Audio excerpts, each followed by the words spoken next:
Abbiamo lasciato Elisabetta Dotto, la celebre locandiera di Cortina, nella regina delle Dolomiti. Chi ci segue da tempo avrà visto che abbiamo fatto un bellissimo tour all'interno dell'Hotel Ambra Cortina, proprio a pochi passi dal centralissimo Corso Italia. Oggi invece la ritroviamo in una cornice a dir poco meravigliosa, siamo a Venezia, quindi location del tutto inusuale rispetto a dove siamo abituati ad incontrarla, zona Fondamenta San Sebastiano, all'interno di una struttura che è la sua nuova creatura, perché siamo all'interno di Hotel Excess Venezia. Elisabetta, dalle Dolomiti a Venezia, quindi dalla montagna alla laguna, come mai? Ben ritrovata, e cosa ti ha portato a Venezia? Grazie per questa bella presentazione, Gaia. Sono felice di averti qui a Venezia e di poter raccontare così questa storia singolare. In realtà io sono partita dalla laguna per andare a Cortina, perché le mie origini, la nonna era di Pellestrina e mio padre costruì un albergo negli anni 60 nella litoranea veneta. A Cortina ci sono arrivata per aspirazione, in quanto ospitare in una sede dell'UNESCO e comunque nelle Dolomiti Venete era sicuramente un'aspirazione giovanile, e un albergo aperto tutto l'anno è stato un bel obiettivo da raggiungere con una clientela internazionale. Da lì è nata anche l'avventura della locandiera, perché mi sono sempre sentita legata spiritualmente a Venezia e la locandiera non poteva che, tra virgolette, ritornare a Venezia, diciamo nella sua terra d'origine, o comunque ad aprire una locanda anche qui. Questa è una locanda di lusso, l'abbiamo chiamata Excess Venice proprio per,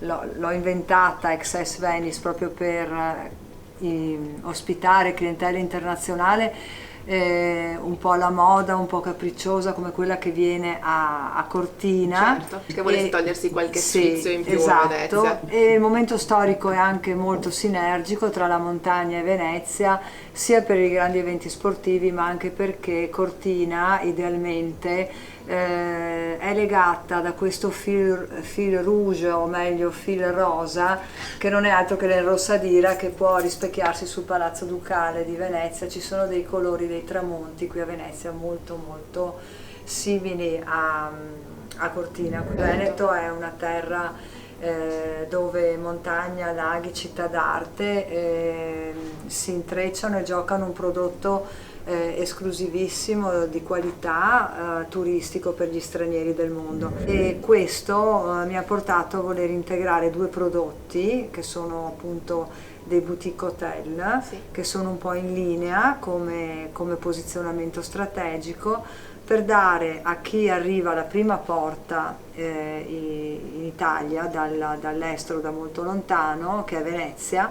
per dare il primo benvenuto, per poi appunto guidarli in vetta. Certo, Ecco. e devo dire che visitando anche questa nuova seconda meravigliosa struttura di Elisabetta, il filo conduttore dell'ospitalità della locandiera si nota tutto, tra le Dolomiti e qui, seppur con due stili piuttosto diversi, però il carattere di Elisabetta Dotto c'è tutto e si delinea bene in chiave diversa, in tutti i piani delle due strutture. Per chi ha pensato allora Excess Venice, secondo te chi è il cliente ideale? Chi ti immagini qui dentro? Ma Venezia è una porta internazionale di coppie in viaggio di nozze, di coppie che fanno gli anniversari, di coppie che festeggiano, ma è anche un posto dove il singolo, l'artista o lo scrittore si immerge nello spirito proprio dei palazzi, della storia di questa città che si è fermata nel tempo.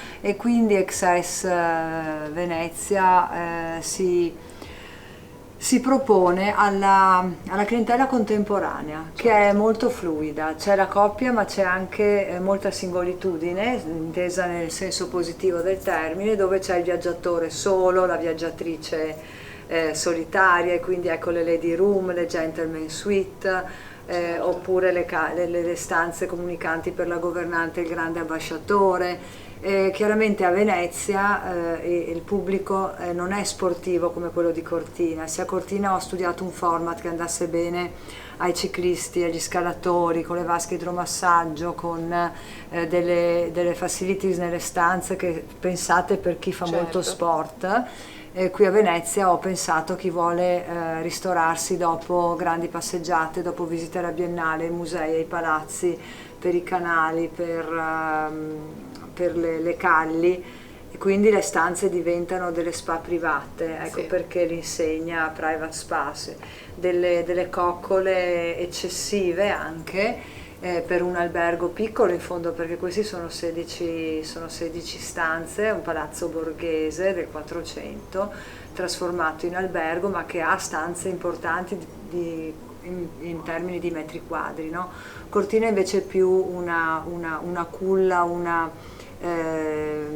casa storica ampezzana, quindi è più rigorosa, più essenziale, Sì. meno lussuosa e meno sfarzosa. Venezia è più giocosa, più sfarzosa, più teatrale, più ridondante, e quindi ho interpretato i due stili sempre in un'ottica. I baldacchini ad esempio li ho messi anche qua, le Certo. vasche grandi le ho messe anche qua perché sono un po' le mie manie. È la ecco. tua firma, Ecco, è la tua esatto, firma e la sì, si ritrova, sì, ma sì. appunto sapientemente declinata Sì. in due ambienti e secondo degli stili diversi. Cerco sempre di stupire gli ospiti in senso positivo, nel senso che quando entrano in questa piccola casa borghese ad esempio non si aspettano i 300 metri quadri di giardino all'italiana, oppure quando arrivano all'Hotel Ambra di Cortina non si aspettano di trovare la jacuzzi matrimoniale a vista sulla stanza. Sono tutte cose che ormai il cliente internazionale che viaggia dal Giappone agli Stati Uniti, al Medio Oriente, i millennials ad esempio, che sono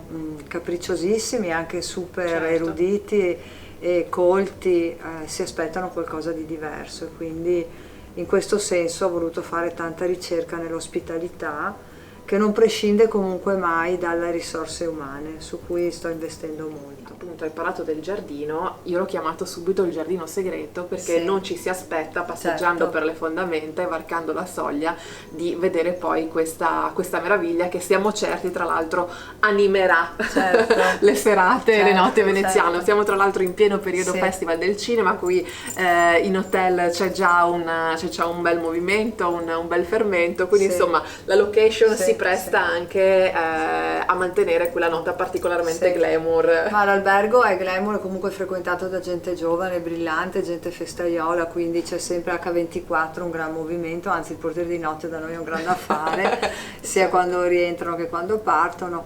Ma la cosa bella è proprio che l'albergo sia frizzante, no? Ecco perché abbiamo chiamato un piano Sparkling Luxury oppure il Brilliant Luxury, proprio per dare un senso di lucentezza a questa accoglienza italiana, che deve brillare sempre di più, perché l'Italia dovrebbe essere il paese più ospitale del mondo, proprio perché è la culla dell'arte e della storia mondiale.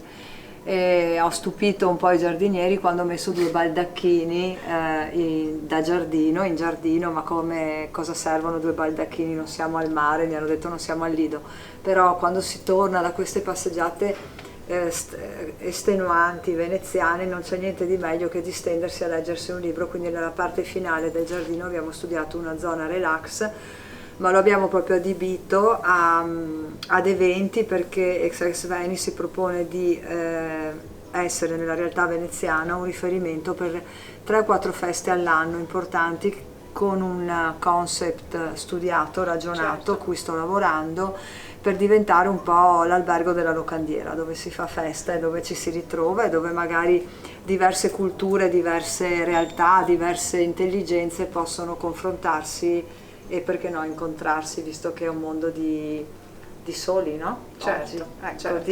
di single, perché di individualisti, ecco, questa è la parola giusta.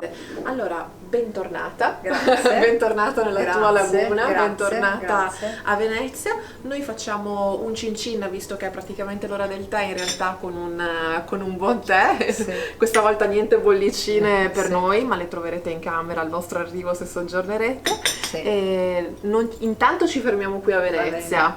Conoscendo Elisabetta, c'è può essere qualcosa, che sì, sì. può essere, io non lo so ancora, però Diciamo può essere che ci rivediamo anche sì. da qualche altra parte. Se posso dare un'anticipazione, Volentieri. mi piacerebbe fare qualcosa nel sud dell'Italia. Ah. Sì, piacerebbe la Sicilia, ad Meravigliosa. esempio, sì.